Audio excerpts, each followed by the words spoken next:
मला विकासावर बोलू काय विकासावर बोलू काय या 6व्या सत्रामध्ये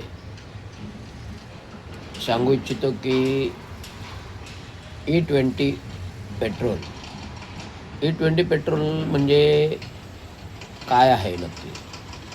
E20 पेट्रोल म्हणजेच 80% पेट्रोल मिश्रित 20% इथेनॉल हे प्रपोजल 2025 पासून जी संकल्पना देशाचे केंद्रीय बांधकाम मंत्री नितीन गडकरी यांनी देशामध्ये आणली. हा प्रस्ताव केंद्र सरकारच्या विचाराधीन आहे आणि E20 म्हणजेच इथेनॉल मिश्रित पेट्रोल हा संपूर्ण देशात राबविण्याची योजना केंद्र सरकारचा आहे.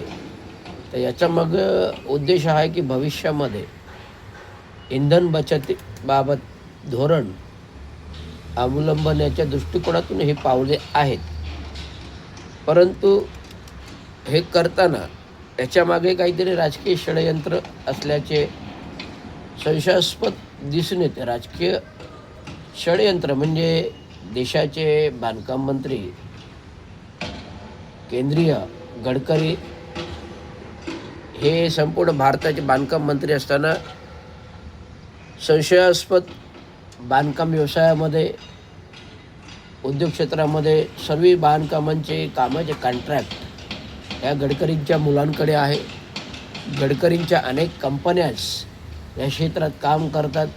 त्यामुळे देशाचे सर्व असे मोठमोठाले कॉन्ट्रॅक्ट रस्त्याचे असो की टोल नाक्याचे असो हे संपूर्ण कॉन्ट्रॅक्ट या गडकरीच्या कंपनीच्या नावे म्हणजे मुलाच्या नावे आहेत. आणि इथेनॉल कंपनीसुद्धा त्यांच्या मुलाने चालू केलेली आहे. आणि इथेनॉल कंपनीचं हे प्रोडक्शन हे खप व्हावा या दृष्टिकोनातून ही योजना केंद्र शासनामार्फत देशावर लादण्याचा प्रयत्न आहे.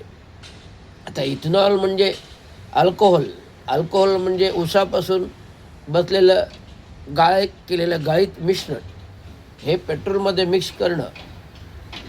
अल्कोहोलमध्ये गॅसयुक्त पदार्थ आहेत आणि अल्कोहोलमध्ये शुगरधार्जन क्षार आहेत आणि त्यामुळे अल्कोहोलला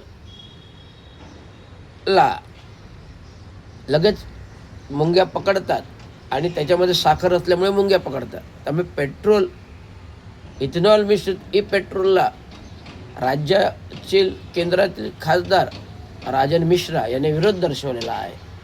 आणि हा विरोध संपूर्ण भारतामध्ये या गोष्टीला व्हायला पाहिजे. हे बोललो ना, हे एक षडयंत्र आहे. हे षडयंत्र म्हणजे केंद्रातील बांधकाम मिनिस्टर गडकरी यांच्या मुलाचे कंपनीचे इथेनॉल खप व्हावा, उद्योग व्हावा, बिझनेस व्हावा आणि फायदा गडकरींचा व्हावा या दृष्टिकोनातून रचलेले षडयंत्र असून इथेनॉल मिश्रित पेट्रोल हे कधीही लागू होणार नाही. इथेनॉल मिश्रित पेट्रोलमुळे गाड्याचे इंजिन नादुरुस्त होणार. गाड्यांमध्ये मायलेज जो 5.8% कमी होणार. जो मायलेज 100% आहे तो जवळजवळ 94% येणार. 94.5 गोष्टीवर येणार. त्यामुळे इथेनॉलचा इफेक्ट हा गाड्यांवरील इंधनांवर होणार आणि इंजिनावर होणार आणि साधनसामुग्रीवर होणार. त्यामुळे इंजिन लवकर खराब होणार, गाड्या बिघडणार, नादुरुस्त होणार. हा दृष्टिकोन पण सरकारने हिशोबात घ्यायला पाहिजे. तांत्रिकदृष्ट्या मेकॅनिकलदृष्ट्या ह्या गोष्टी पण सरकारने बघायला पाहिजेत. म्हणजे तुम्ही नागरिक हे गाड्या घेणार आणि पेट्रोल डिझेल वापरणारे 100% शुद्ध वापरतं. आता विमानालाही व्हाईट पेट्रोल म्हणजे सफेद पेट्रोल शुद्ध लागतं. मग त्याच्यामध्ये पण इथेनॉल भरणार का? कारण विमानाचं पेट्रोल महाग आहे, ते फक्त विमानापुरतं वापरलं जातं, पण त्याच्यामध्ये इथेनॉल भरणार का? नाही ना. आता जर विमानाच्या इंजिनला जे पेट्रोल लागतं व्हाईट पेट्रोल सफेद पेट्रोल त्याला कुठलंही अशुद्ध पेट्रोल लागत, ते संपूर्ण शुद्ध पेट्रोल असतं. मग त्याच्यामध्ये पण बचतीसाठी इथेनॉल भरणार का? नाही ना. मग नागरिकांवर हे धोरण का राबवत आहे? मग नागरिकांचं नुकसान काय करत आहे? संपूर्ण 140 कोटी भारतीय जनतेच्या लोकांना ह्या नको त्या गोष्टी राबवून त्यांचं नुकसान का करत आहे? हा त्यामागचा दृष्टिकोन आहे. म्हणून राजेश मिश्रा केंद्रीय खासदार यांनी ह्या E20 पेट्रोलला विरोध दर्शवला आहे आणि संपूर्ण भारतीय जनतेने या विरोध करावा अशी माझी धारणा आहे. धन्यवाद. जय महाराष्ट्र.